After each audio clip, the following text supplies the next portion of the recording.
We are honored to be joined tonight by a woman who's been through hell, Iryna Zarutska. Last summer, 23-year-old Iryna was riding home on the train when a deranged monster stood up and viciously slashed a knife through her neck and body. Mrs. Zarutska, tonight I promise you we will ensure justice for your magnificent daughter.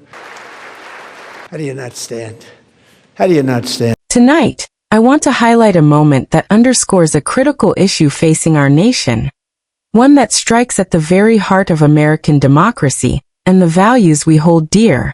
It's about the reaction, or more accurately, the lack of respect, shown by some members of Congress during the State of the Union address, when President Trump reacted to the Democrats refusing to stand for Iryna Zarutska's mother. This incident has profound implications, not only for the integrity of our political system, but also for the future of justice and empathy in America. Let's set the scene.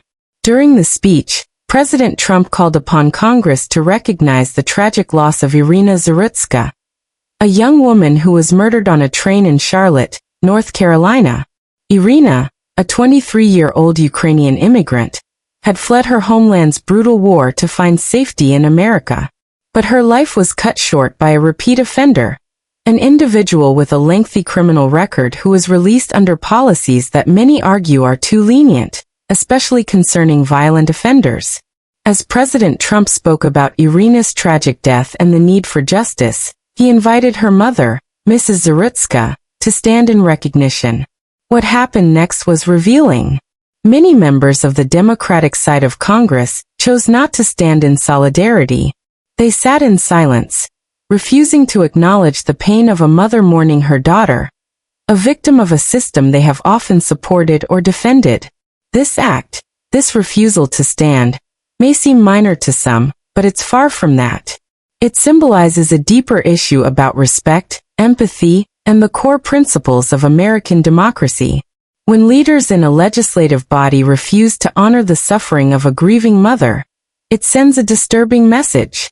It suggests that political ideology has overtaken compassion, that partisanship has become more important than national unity or moral decency. Let us take a look at the incident. We are honored to be joined tonight by a woman who's been through hell, Iryna Zarutska. In 2022, she and her beautiful daughter, so beautiful, what a beautiful young woman, Iryna fled war-torn Ukraine to live with relatives near Charlotte, North Carolina. And by the way, what's going on with Charlotte?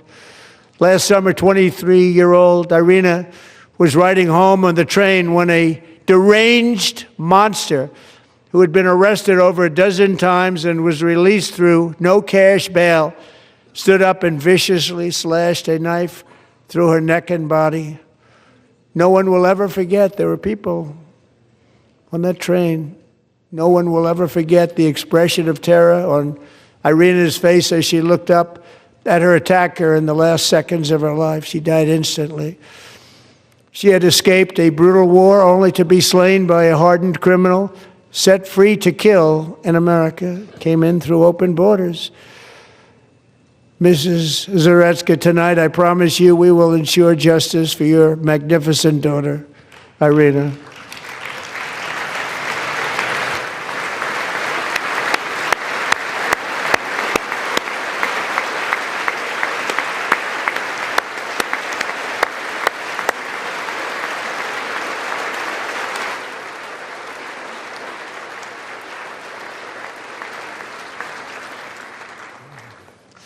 How do you not stand?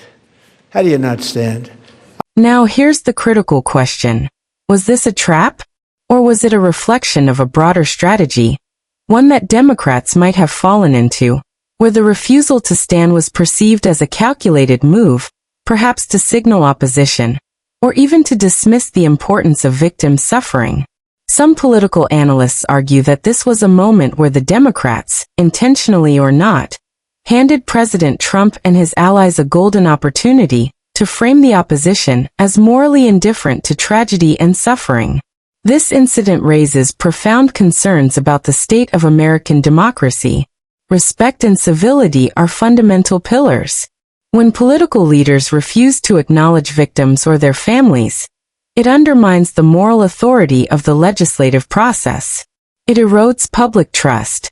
Citizens want to see their representatives show empathy, especially when confronting stories of loss and tragedy. If they see their leaders dismiss or ignore these moments, it fuels cynicism and disengagement. Furthermore, this episode is emblematic of the dangerous polarization that has taken hold in American politics. It's a landscape where even moments of mourning become battlegrounds for partisan advantage. The question is, are these acts of political posturing, or do they reflect a deeper ideological divide about what values should guide the nation? And more importantly, what does this mean for the future of American democracy? Some experts suggest that the Democrats' decision not to stand could have been a miscalculation, a trap of their own making. By refusing to acknowledge a grieving mother, they opened themselves up to accusations of insensitivity, which President Trump and his allies exploited masterfully. It's a classic example of how moments of moral high ground can be lost if leaders are perceived as lacking compassion. I'm asking this Congress to pass tough legislation to ensure that violent and dangerous repeat offenders are put behind bars, and importantly, that they stay there.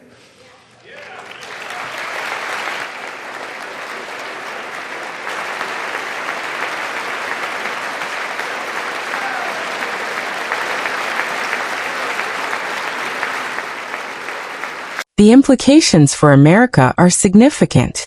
When respect for victims and their families is politicized or dismissed, it diminishes the moral integrity of our institutions. It signals to the American people that political expediency is more important than empathy. This can erode the social fabric, making it harder to find common ground on crucial issues like crime, immigration, and justice reform. There's also the danger of this becoming a kind of political trap, where leaders on both sides fall into the pattern of using moral issues as leverage rather than genuine expressions of compassion. If the political establishment continues down this path, it risks alienating ordinary citizens, who crave leaders who can show both strength and empathy. From a broader perspective, this incident prompts us to ask, are we witnessing a shift where the core values of respect, dignity, and moral decency are being sidelined in favor of partisan battles? And if so, what does that mean for the future of American democracy? Will we continue to see moments where political theater replaces genuine human connection? Or can we, as a nation, find a way to restore civility, respect, and empathy at the highest levels of government? Some political experts believe that this was an avoidable mistake, a missed opportunity for Democrats to demonstrate moral leadership. They argue that in refusing to stand, they inadvertently handed President Trump a platform to criticize their lack of empathy, thereby strengthening his narrative that his opponents are indifferent to American tragedies and suffering. This raises the question of whether the Democrats fell into a trap, one of their own making, by allowing this moment to be politicized rather than turning it into a moment of unity and compassion. It's a reminder that in politics, symbolic gestures matter greatly. They can either unite or divide, and in this case, it appears to have played into the narrative that Trump and his allies want to promote, that their opponents lack decency. So, what does this mean for the American people? It's a call for reflection.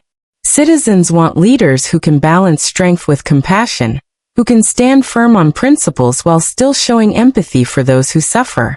The refusal to stand during a moment of mourning risks sending a message that political calculation trumps human decency.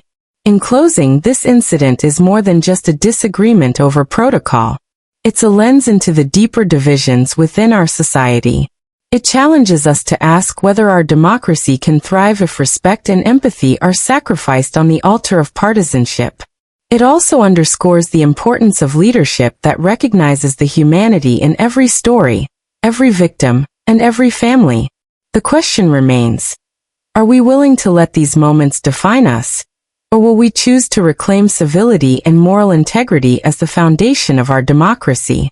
Because ultimately, what we saw in that chamber was a test of whether America can come together, respect each other's pain, and uphold the dignity that our great nation was built upon.